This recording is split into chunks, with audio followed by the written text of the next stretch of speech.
पटपड़गंज से अवध ओझा के चुनाव लड़ने पर सस्पेंस, अरविंद केजरीवाल ने खड़े किए सवाल। दिल्ली चुनाव को लेकर नामांकन प्रक्रिया शुरू हो गई है। ठीक चुनाव से पहले पटपड़गंज से अवध ओझा को लेकर बड़ा सस्पेंस खड़ा होने लगा है। अवध ओझा का दिल्ली के वोटर लिस्ट में नाम नहीं है, जबकि आम आदमी पार्टी का आरोप है कि पहले ही वोटर लिस्ट में नाम शामिल करने के लिए आवेदन किया गया था। पटपड़गंज विधानसभा से हमारे उम्मीदवार अवध ओझा जी ने अपना वोट दिल्ली में ट्रांसफर करने का आवेदन 7 जनवरी को किया। कानून के मुताबिक 7 जनवरी तक वोट ट्रांसफर कराया जा सकता था और दिल्ली सीईओ ने इस बाबत आदेश में जारी किया, लेकिन दिल्ली सीईओ ने चुपचाप फिर एक आदेश जारी किया और कहा कि अब 6 जनवरी तक ही वोट ट्रांसफर कराया जा सकता है। क्या यह हमारे उम्मीदवार को चुनाव लड़ने से रोकने की साजिश है?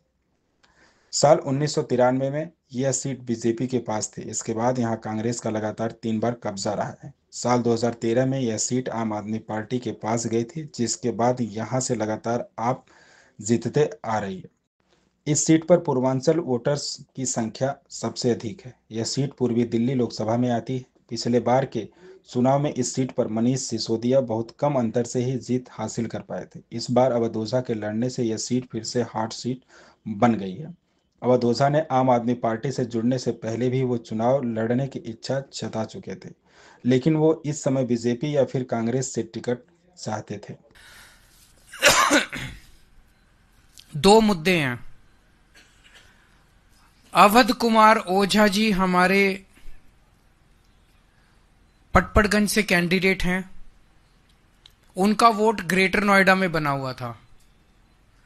उन्होंने दिल्ली में वोट बनवाने के लिए 26 दिसंबर को फॉर्म 6 भर दिया, आवेदन दे दिया। उन्हें वहां से कोई जवाब नहीं आया।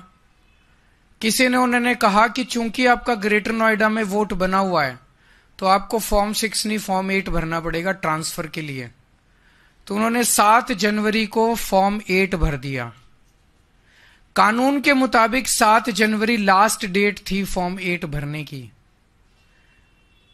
इलेक्शन कमीशन के मैनुअल ये कहते हैं कि आखिरी डेट ऑफ नॉमिनेशन से 10 दिन पहले तक फॉर्म 6, फॉर्म 8, फॉर्म 7 भरे जा सकते हैं। 17 जनवरी लास्ट डेट है, तो 10 दिन पहले मतलब 7 जनवरी लास्ट डेट थी। उन्होंने लास्ट डेट को फॉर्म 8 अपना भर दिया कि मेरा ग्रेटर नोएडा से दिल्ली वोट शिफ्ट करवा दिया जाए। दिल्ली के चुनाव आयोग सीईओ इलेक्टोरल ऑफिसर जो है दिल्ली की, उन्होंने एक ऑर्डर निकाला जिसमें उन्होंने लिखा कि 7 जनवरी लास्ट डेट है। मिस्टीरियसली एक दिन बाद दोबारा ऑर्डर निकाला और उसमें कह दिया 6 जनवरी लास्ट डेट है। यह दूसरा ऑर्डर क्यों निकाला गया? यह कानून के खिलाफ है, इलेक्शन कमीशन की गाइडलाइंस के खिलाफ है, इलेक्शन कमीशन के मैनुअल के खिलाफ है। मैनुअल ये कहता है, गाइडलाइंस ये कहती है कि लास्ट डेट ऑफ नॉमिनेशन के 10 दिन पहले तक एक्सेप्ट किया जाएगा। 10 दिन पहले होते हैं 7 जनवरी। 7 जनवरी लास्ट डेट होनी चाहिए थी। चीफ इलेक्टोरल ऑफिसर ने भी ऑर्डर निकाला था 7 जनवरी लास्ट डेट होगी। फिर अचानक से ऐसा प्रतीत होता है कि पीठ पीछे कुछ हुआ है। फिर अचानक से ये ऑर्डर आ जाता है कि 7 जनवरी नहीं 6 जनवरी लास्ट डेट मानी जाएगी। 24 घंटे के अंदर ऑर्डर पलट दिया जाता है। तो क्या इसे अवध ओझा को डिबार करने के लिए जानबूझ के ये ऑर्डर निकाला गया है? इसके बावजूद भी इलेक्शन कमीशन का मैनुअल है, वो ये कहता है कि अगर कोई एप्लीकेशन फॉर्म 8 की ट्रांसफर ऑफ वोट की लास्ट डेट के बाद भी आती है तो इलेक्शन कमीशन उसको गौर कर सकता है और स्पेशल सर्कमस्टांसेस में। हमारा तो एक कैंडिडेट के कैंडिडेचर का सवाल है। वो कैंडिडेट पटपड़गंज से चुनाव लड़ पाएगा कि नहीं लड़ पाए, इसी पे, और कोई गड़बड़ नहीं है।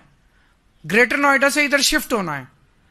तो आज हम चीफ इलेक्शन कमीशन से मिलेंगे और उनसे ये निवेदन करेंगे कि अवध ओझा का ट्रांसफर करवाया जाए ताकि वो अपना चुनाव नॉमिनेशन पेपर्स फाइल कर सके।